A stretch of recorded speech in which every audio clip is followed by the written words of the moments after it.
Hello, I'm Lisa Turlington, the Executive Director of the Sampson Community College Foundation.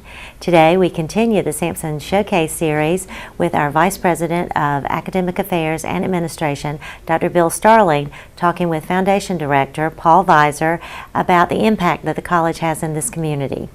Now, Paul, I want to thank you for the few minutes to spend with you today. You're a special person in our community. You actually have roots in Eastern North Carolina, and so this is a common experience that you had growing up. If you look back at Ahoskie and your time there, compare Ahoskie to Clinton and Sampson County and the unique challenges that we face in Eastern North Carolina. Well, first, we chose to come to Clinton. There was no reason that we had to come here other than the town on its own was attractive to us. And having grown up in Eastern North Carolina, I appreciated the rural life, but the town I grew up in had lagged behind in some many important areas, and what I see here in Sampson County and Clinton in particular are institutions, certainly including the community college, which are strong and shared by many levels of the community, age levels, economic levels. It's a central player in what makes Sampson County an attractive place to come. I've been and we've never regretted that. It seems like the college has gotten even stronger over the years with a greater variety of offerings. My son Aaron has taken advantage of things offered here. I actually took a class here in CPR and ACLS, which is taught here on the college campus. I've participated in aerodynamics workshops for Boy Scouts. I mean, truly, there's so many different You fly model airplanes, and I know you're a woodworker. So. Yes, that's right.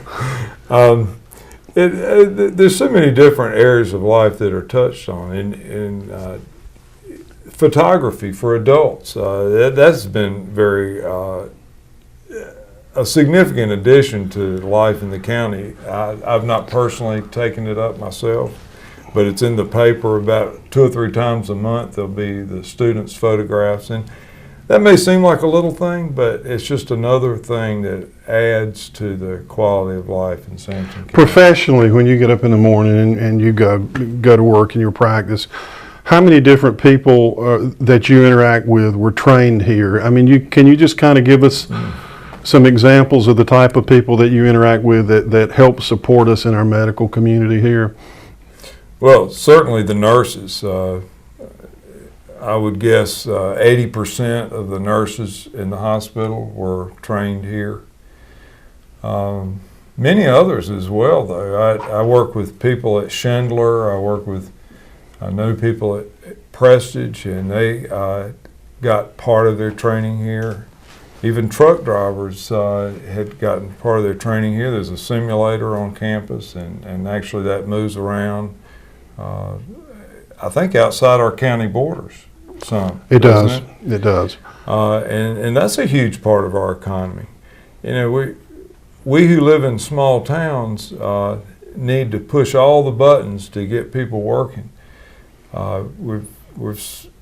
This country and rural areas in particular have taken it on the chin with losses of jobs to overseas employers.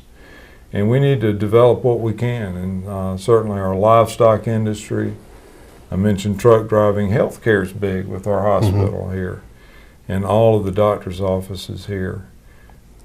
Without these things, we would have a much larger problem with unemployment, and then the whole structure of the community starts to crumble, or certainly to show some cracks. You've been, since you have been here, you and Diane have been consistent supporters of not only the community college but public education. Tell me about the role lifelong learning has in your family, both with you and Diane, and I know you've encouraged it in your family. Are things as new and exciting when you learn them as they were years ago when you were? Oh, certainly. Certainly. it's amusing to me sometimes people will talk about they're educated, which means they finished a degree program. It's much broader than that. I don't see it that way at all. I mean, it often involves completion of degree programs, but more often involves a lifetime of learning. And that can be as simple as daily reading of a newspaper, which now can include the New York Times for $25 a month. It can involve taking painting or photography at the community college. It can involve book clubs. There's so many different things that can be done and should be done for a curious adult. For those of us who are moving in those years that we would reluctantly call the older years, or the second half, how important is staying active and staying involved in intellectual activity to health and to vibrancy of life? Well, I could answer that based on the research about dementia, if that's what you're referring to. But I think the argument for just depth of life is much stronger than the argument to stave off the onset of Alzheimer's disease. It's just a matter of what makes life worth living, and that's certainly a part of it. Well, that's one of the things we would like to emphasize that anyone who's listening or watching, that we have opportunities for older adults to come to classes. Many of them are self-supporting, but there's so many opportunities for people to learn avocational interests, to expand their horizons, or to even learn job skills. We're not over with and done yet at this age.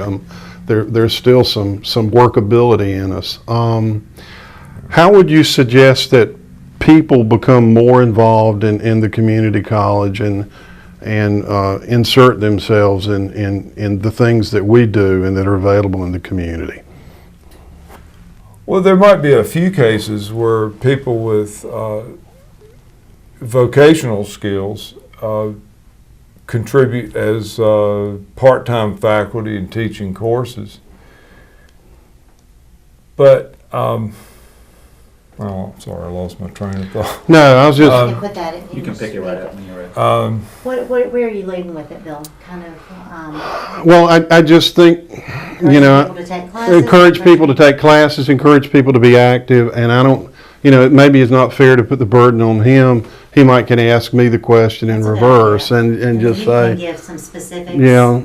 Of how to find course catalogs, and then you can visit our website, get involved with the foundation. If you're interested in that, you could do that. So why don't you ask him, and then let you follow on that. Yeah. Okay? Because you can kind of expound on specifics, classes, And one other role, of course, is simply supporting the community college by participating in some of the public activities and fundraising. That's what the foundation does. We're involved in public relations with the community, kind of a liaison, and we're also trying to raise funds. The scholarships financed through community college foundation gifts make a real difference. The students tell us that it makes a difference. Now, one of the things I would say, Paul, for those, for adults that are interested in not necessarily taking credit classes, but just coming back to school to explore avocational interests, please call the Continuing Education Division, 592-7176. Visit our website to see opportunities that are available. Don't assume that, just because the college didn't have some area that you were interested in at some time before. This is a constantly evolving process, and if we can find a group of individuals who have a common interest, everything from yoga to to some new form of painting or whatever, we try to give individuals an opportunity to find like-minded individuals, and I think there are a number of stories here in which people have developed good friendships and continue to grow and make life more vibrant. So we would encourage people to do that.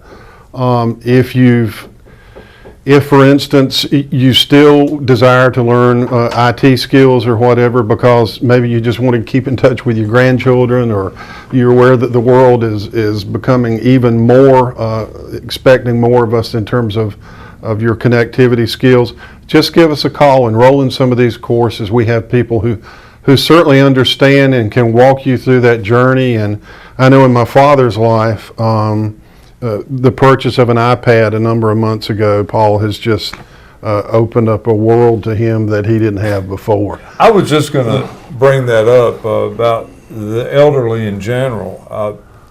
In some ways, that many elderly are hesitant to take on a new challenge, but a computer competence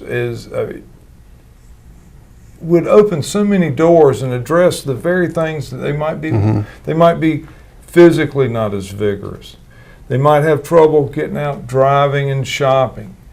I mean, with just some basic computer skills, they can get on the internet, order things. It can be at their front door in 3 days. They don't have to do any driving. And not to mention the socialization of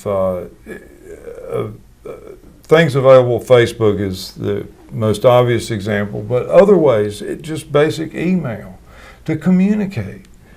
I mean, this could be just life-giving to a group of people who struggle to do the things that they did without a second thought when they were in their 40s and 50s.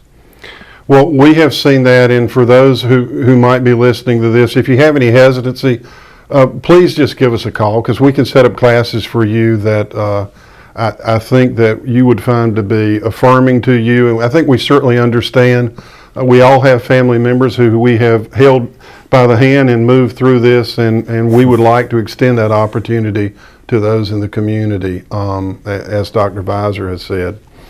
Paul, we're kind of at the end of this. I think one of the things we say each year, and we mean just as genuinely each year as we did the year before, you have provided so much to our community, you and your family. You continue to do it. You are a special person on this campus. Your notoriety, as people know, Dr. Paul Viser, to have you on our foundation board, and to be recognizable as one of our supporters, as one of our special treasures. And on behalf of the administration, the faculty, and the staff, and the students who continue to benefit from all that you do, thank you. Thank you, Bill. Thanks, Paul and Bill, for sharing that with our viewers. If you want to learn more about the college, you can check us out at sampsoncc.edu.